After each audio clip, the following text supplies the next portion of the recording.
You have campaigned in many instances politically, which we believe that has given you some form of insights of the rural areas.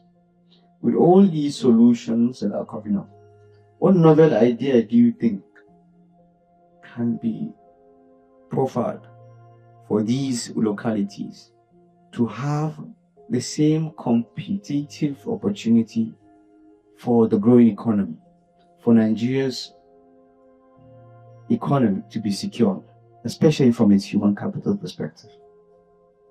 Thank you very much, Mr. Moderator. Talking about technology, I would like to give a brief background of my experience because I'm actually a graduate of Business Information Systems and Information Technology. When I graduated from the university, I decided to go back to my hometown with the little space that I had to begin a business.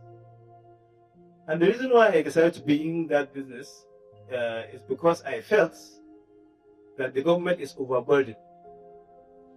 The government cannot employ everybody. There's nowhere in the world where the government has been able to employ everybody. And we continue to burden the government. You know, there's no way that can have sufficient jobs for every youth. And I could remember one of my uncles, because just to be clear, I believe I'm privileged sometimes, some of these issues, that's where I was able to take them.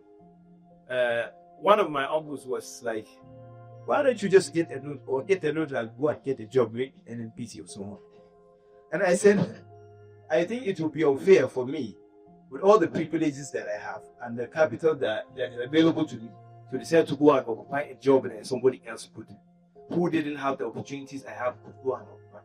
And after all, I can also create jobs apart from creating a job for myself. So within that time, I decided to also go back to my hometown to start teaching voluntarily.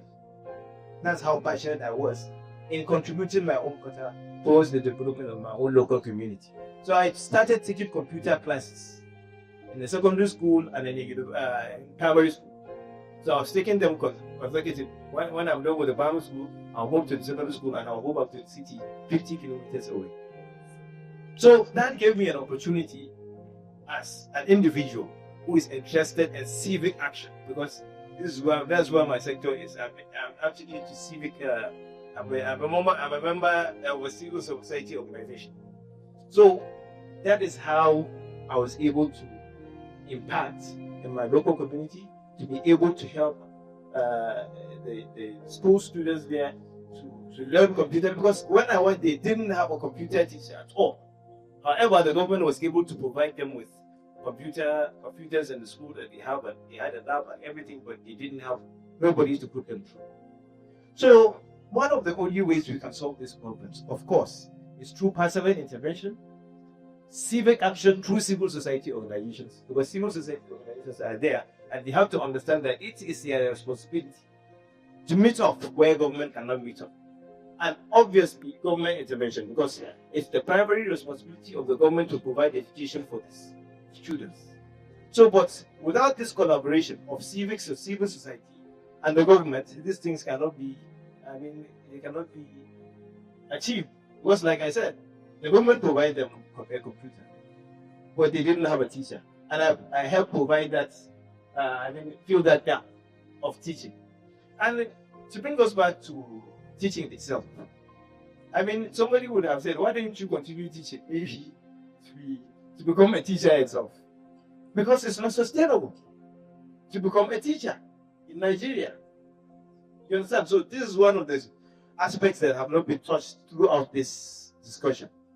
The kind of wages that the teachers are getting is not sustainable.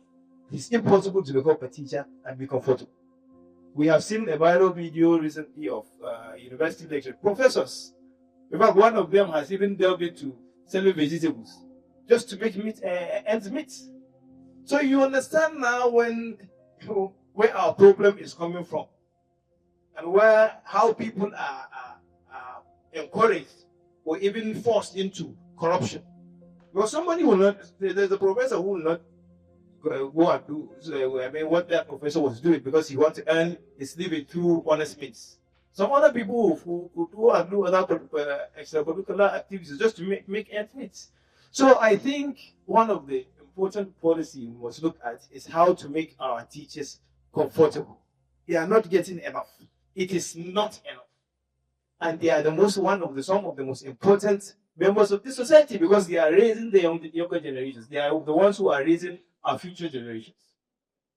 You understand? So that is why some of our best will not dedicate themselves to teaching. Those that are there, we should appreciate them. They are making a lot of sacrifices. I mean, we have lived around them. We have seen how they were able to. So this is very important. 3 points I have mentioned: individual contribution, civic engagement through civic society organizations, and the government intervention. And with this collaboration, there's nothing that's not achievable. Thank you very much. Thank you, Mr. Bello Shagari.